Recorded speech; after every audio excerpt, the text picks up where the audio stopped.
इस समय समान नागरिक संहिता यानी कि यूनिफॉर्म सिविल कोड की चर्चा है। कुछ इसे सही ठहरा रहे हैं तो कुछ इसके विरोध के भी स्वर हैं। आखिर यूसीसी क्या है और किन लोगों पर इसका प्रभाव पड़ेगा, ये जानते हैं। शादी की उम्र, सभी धर्मों की लड़कियों के लिए विवाह का योग्य उम्र एक समान करने का प्रस्ताव है। जनसंख्या पर नियंत्रण, यूसीसी का सुझाव है कि बच्चे पैदा करने की संख्या सीमित हो जाए जिससे जनसंख्या पर नियंत्रण किया जा सके। Live in relationship declaration, live in relationship में रहने वालों को डिक्लेरेशन करना जरूरी होगा और इसकी सूचना लड़के और लड़की के माता पिता को भी दी जाएगी।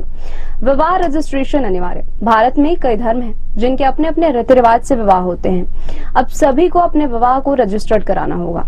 बहु विवाह पर रोक, वर्तमान में कई धर्म बहु विवाह को मान्यता देते हैं। खासतौर पर मुस्लिम समुदाय में 3 विवाह करने की अनुमति है। यूसीसी के लागू होने के बाद बहु विवाह पर रोक लग जाएगी।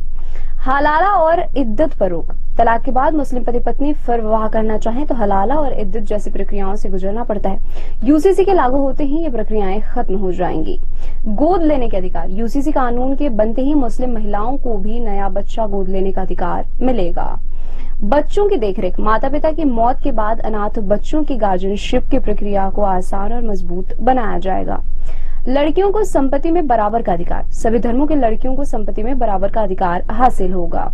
तलाक के लिए समान नियम, तलाक के लिए पति और पत्नी के बीच कुछ नियम और आधार अलग अलग हैं।